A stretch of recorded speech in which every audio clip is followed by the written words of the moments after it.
So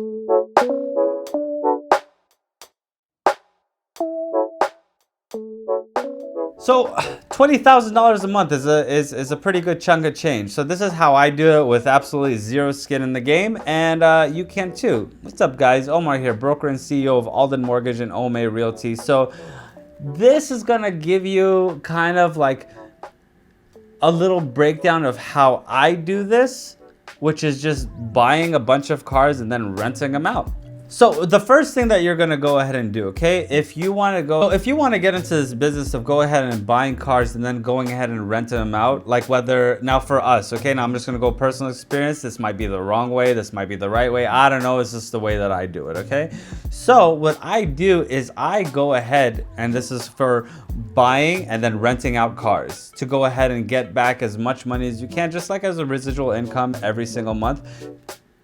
It works out. It's not too shabby. So what I do is I go ahead and first look to see what cars have the best resale values, right? What car is going to hold its value the best? What car is in the highest demand? And then I go ahead and make my purchases accordingly. Now, I don't purchase. Now, I go ahead and lease the cars. Now, how many cars do I do? Now, when you go to a dealership, right? When you go to a dealership, now I only go through dealerships only because A, I don't want to deal with any warranty issues. If something breaks, I want to be able to go ahead and just give it back to the dealership, tell them to go ahead and do it and fix it and get it back to me. And then number two, it's a brand new car. It always yields the highest rental amount. And then, it's already insured. You're already insured. And then they also have a piggyback insurance to whatever they go ahead and they get. So number one is I go ahead and see which cars are in the highest demand. After I find out what cars are in the highest demand, then you go into dealerships. I actually do everything online. You go into a dealership and then you go ahead and see what has the best lease specials. Now, if you go through the internet sales part of this whole entire thing, you get such better deals if you, instead of doing just a one car lease, if you did like 5 cars, like what kind of deal can I get on 5 cars? Because you already know that these cars are in high demand. Now, I know a lot of you are probably looking at it like, why the hell, what is this guy talking about? Why would I lease a car? Don't you have mile restrictions? Don't you have all these other restrictions? Just relax yourself, calm down. I will get to it as we go ahead and go along with it. Okay, so what I do is I go ahead and purchase 5 cars, right? I'll be like, you know what? I know the ML350s or the ML350s, that's a long time ago, but GLEs, the Mercedes-Benz GLE 350s are, high demand. Their resale is great. The residual on it is really good. See what the cap rate is. Now, the residual value of a car is just going to be what's going to be left over at the end of it. I always take the cheapest route because I already know that this car is in really, really high demand. And then what we do is after I go ahead and get the best deal off of 5 cars, because you know what, they want to go ahead and hit something that's called their retro. So each dealership will have an X amount of cars that they have to sell in the course of a month to go ahead and hit their retros. Now, what is a retro? A retro is, and I'm only saying this because I used to be a GM at a dealership down in Garden Grove. I'm not gonna say which one because I don't know how the, stating what dealership, putting a name associated with it if I'm gonna get in trouble or not. So I'm not even gonna say the name of it, but I used to be a GM at a dealership down in Orange County in Garden Grove. And what we did is we had to sell at least certain times of the month. It would be more. We would have to sell at least let's say 30 cars that month, right? 30 cars that month. And then if you hit 35 cars, right? If you get to 35 cars, so let's say on new car sales, they really don't make too much money. It's a dead deal all the way around. But what you do is you go ahead and do it based off of volume. So let's say, for instance, each new car that you sell, you get $200. If you get to the 30 mark, you get $400 per car. If you get to 35 cars sold for that month, you will go ahead and get $500 per car. So they'll take a big hit just to go ahead and make sure that they get as many units out as they possibly can. So if it's this is going to be a $2,000 loser, but even though it's a $2,000 loser, we're going to go ahead and make an extra $6,000 because we're hitting the retro to the next tier. we're good. So you could kind of take advantage of it. Now, mind you, also, the best time to buy a car, the best time to buy a car is going to be in the months of November and December. The last weekend, or if you're in any other month, the last weekend on that Monday.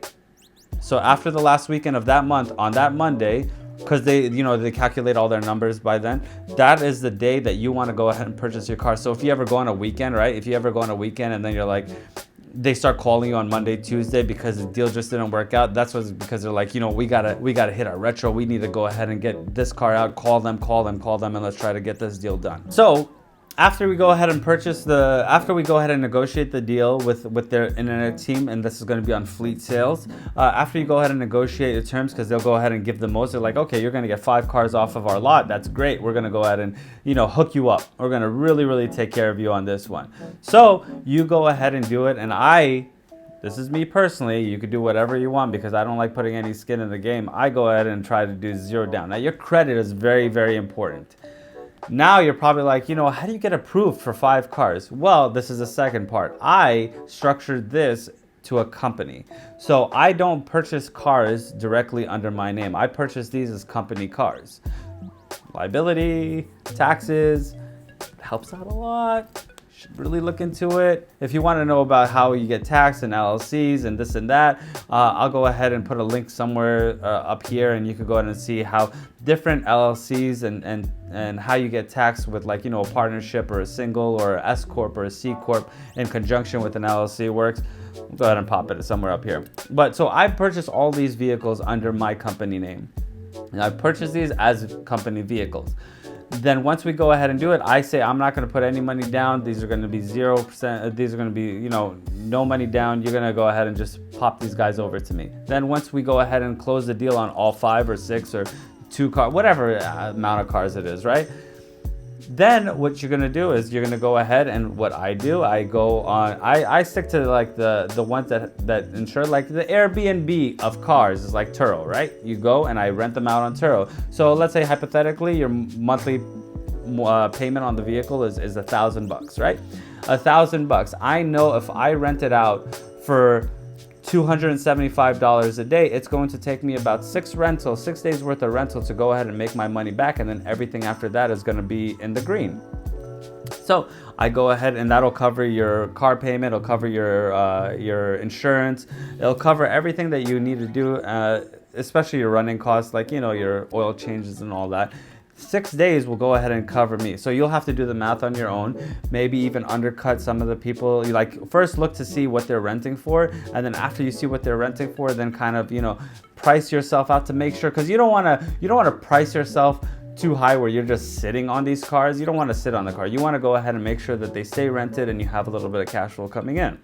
So what I do is I go ahead and price myself just a little bit under every single other person out there that's renting out the same exact car.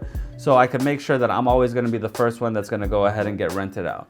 Then once I go ahead and get to my 6 days, then I know everything else is going to be agreed. Now, how much can you make? Well, let's say for instance at 250, there are minimum days. So some of the vehicles that we have, we'll go ahead and do a 3-day minimum rental or a 5-day minimum rental. Then we'll have 7 days, 2-week specials or whatever it is.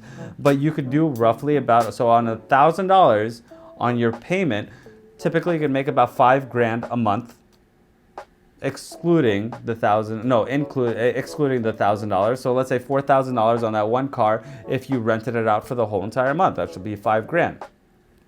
Now, if you do that with 5 cars, if you do it with 10 cars, if you do it with 20 cars, it's going to be the same exact thing. You go ahead and calculate it accordingly. You make $4,000 on this one, you make $2,000 on this one, you make another maybe one's a loser and one didn't really rent out that much that month. At least you have other ones to compensate it. Now this is all something, now this goes just in real estate, right? In real estate, if you want to be in the real estate game, you don't go and just buy one property and then you just say, okay, I'm going to go and rent this out and I'm a real estate mogul. No, that's not how you do it. You have to go ahead and constantly keep buying and buying and buying, because you need to go ahead and have enough units on your lot, on wherever you store your cars, whether it's in your driveway, wherever it's at, right?